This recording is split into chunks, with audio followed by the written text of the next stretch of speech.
শুভ সন্ধ্যা। আপনাদের সাথেই আছি আমি শাকিলা মতিন মৃদুলা। প্রিয় দর্শক শ্রোতা, সবাইকে স্বাগত জানাচ্ছি প্রতিদিনের সান্ধ্য আয়োজন শুভ সন্ধ্যার আজকের আয়োজনে।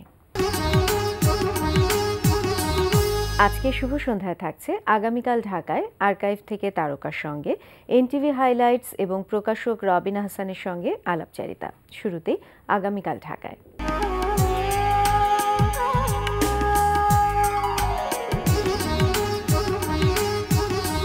আগামীকাল ঢাকায় প্রথমেই জানিয়ে দিচ্ছি মঞ্চনাটক প্রদর্শনীর সময়সূচি। বাংলাদেশ শিল্পকলা একাডেমির এক্সপেরিমেন্টাল থিয়েটার হলে আগামীকাল সন্ধ্যা ৭টায় মঞ্চায়িত হবে লোকনাট্যদল প্রযোজিত নাটক ফুল। নাটকটির রচনায় শামীম আহসান, নির্দেশনা দিয়েছেন ডক্টর শাহাদাত হোসেন নেপু। এবার জানিয়ে দিচ্ছি চলতে থাকা চিত্রকলা ও শিল্পকর্ম প্রদর্শনীর সময়সূচি। উত্তর বাড্ডার অ্যাথেনা গ্যালারিতে অনুষ্ঠিত হচ্ছে তেল রং, অ্যাক্রিলিক ও মিশ্র মাধ্যমে আঁকা ছবি নিয়ে শিল্পী গুলশান হোসেনের ১৭তম একক চিত্রকলা প্রদর্শনী প্রকৃতি ও জীবনের প্রতিফলন। প্রদর্শনী চলবে ৬ ফেব্রুয়ারি পর্যন্ত। ধানমন্ডির বেঙ্গল গ্যালারি অফ ফাইন আর্টসে অনুষ্ঠিত হচ্ছে শিল্পী ঢালিয়াল মামুনের শিল্পকর্ম প্রদর্শনী টাইম, কোইন্সিডেন্স অ্যান্ড হিস্ট্রি। চিত্রকর্ম, ভাস্কর্য, স্থাপনা ও চিত্রকল্প সহ এতে 11টি শিল্পকর্ম স্থান পেয়েছে। প্রতিদিন দুপুর 12টা থেকে রাত 8টা এই সময় প্রদর্শনী খোলা থাকছে 19 মার্চ পর্যন্ত। গ্যালারি 21-এ প্রদর্শিত হচ্ছে শিল্পী শামীম সুবরানার চিত্রকলা প্রদর্শনী what I talk about when I talk about life. প্রদর্শনী দুপুর 12টা থেকে রাত 8টা এই সময় প্রদর্শনী চলবে 31 জানুয়ারি পর্যন্ত। এবার আমাদের সাপ্তাহিক আয়োজন আর্কাইভ থেকে তারকার সঙ্গে।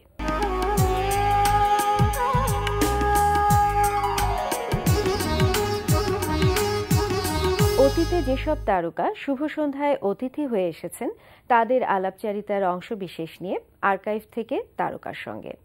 আজকের তারকা অভিনেত্রী মুনিরা ইউসুফ মেমি। একক অভিনীত নাটকটা সম্পর্কে কিছু শুনি। এটা পটভূমি কি ছিল? এটার পটভূমি ছিল 3টি নারী চরিত্র। নাটকের নাম ফুলরানী, আমি টিয়া। টিয়া চরিত্রটা হচ্ছে নাটকের সূত্রধরই বলা যায়।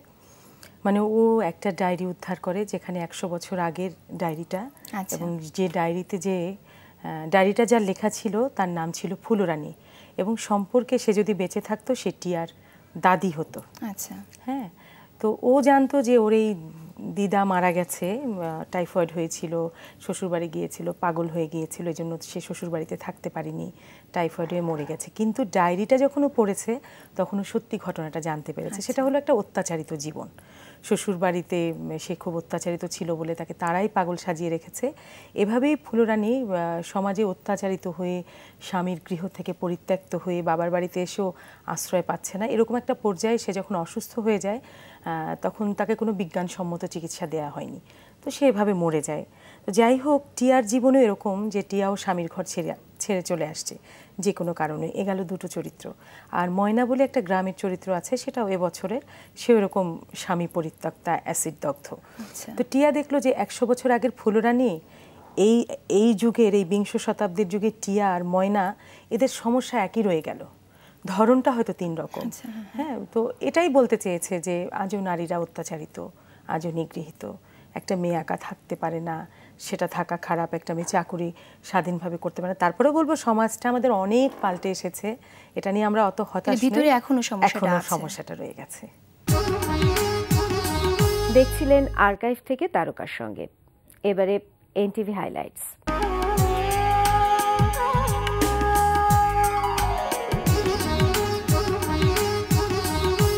প্রিয় দর্শক, এবার জেনে নিন কি কি থাকছে এনটিভির রাতের অনুষ্ঠান সূচিতে। সন্ধ্যা 6:45 থাকছে জহিরুল আলমের পরিকল্পনা ও উপস্থাপনায় নেওয়াজ মোর্শেদ দীপুর প্রযোজনায় অনুষ্ঠান হেলথ ডাইজেস্ট।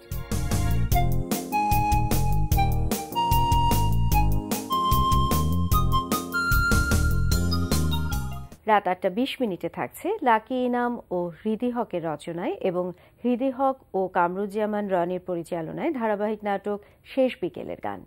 শাড়ি একটু প্লিজ দেখেন না, এইসব আর কি দরকার ছিল বলো বাবা? আর আপনার জন্য এইটা, আপনার জন্য আরেকটা। কি আপনি কোথায় যাচ্ছেন? যাবো না তো কি করবো, এটা বসে কি করবো? দাদু, দাদা আসেন, কেক কাটে। রাত 9টায় প্রচার হবে অনুষ্ঠান এনটিভি পিকনিক 2016।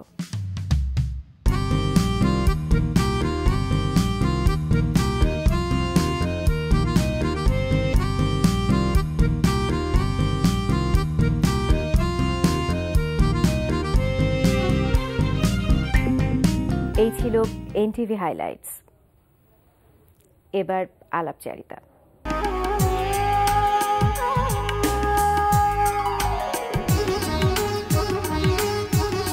প্রিয় দর্শক, আমাদের আজকের অতিথি শ্রাবণ প্রকাশনীর কর্ণধার প্রকাশক রবিন আহসান। অমর একুশে গ্রন্থমেলার প্রস্তুতি সম্পর্কে জানতে চলুন কথা বলি প্রকাশক রবিন আহসানের সঙ্গে। শুভ সন্ধ্যা। ভালো আছেন?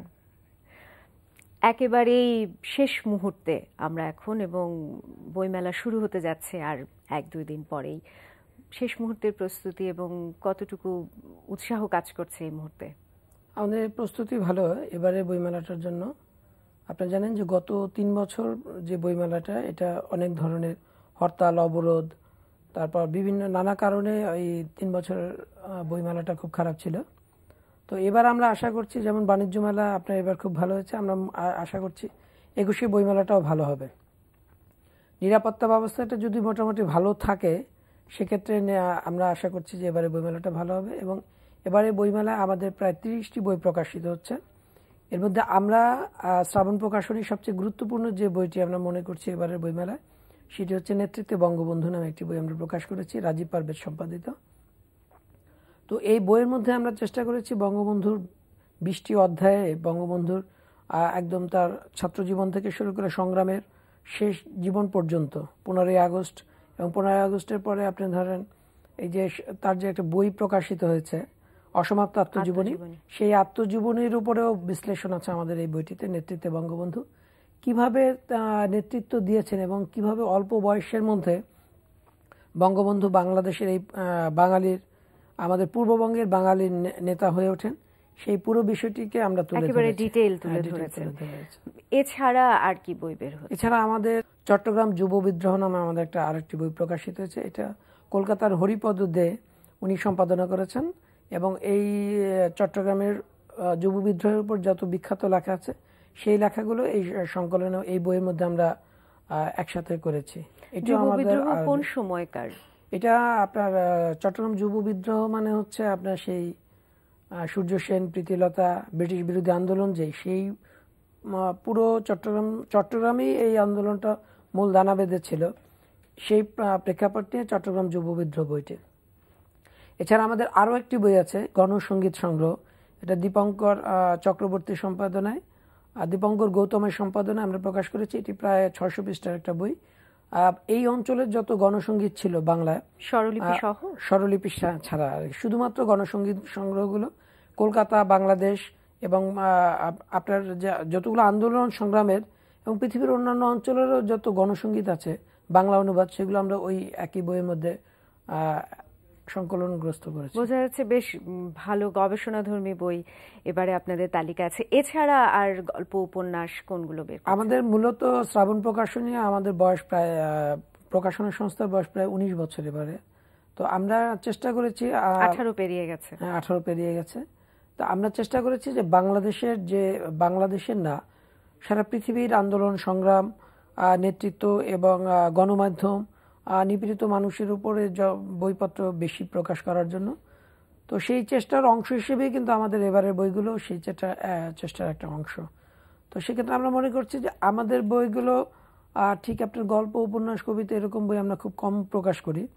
তারপরেও আমাদের অনেক তরুণদের লেখা গল্প, কবিতা এবারের বইমেলাও থাকছে, সেটা আমরা বরাবরই করি। আর শুরুতে আমরা অনেক কবিতার বই প্রকাশ করেছিলাম। বাংলাদেশে আজকে যারা খুব প্রতিষ্ঠিত কবি, তাদের অনেকের বই কিন্তু শ্রাবণ প্রকাশনী থেকে প্রথম বইটি আমরা প্রকাশ করেছি। বলতে পারি এটা আমাদের একটা গর্বের জায়গা।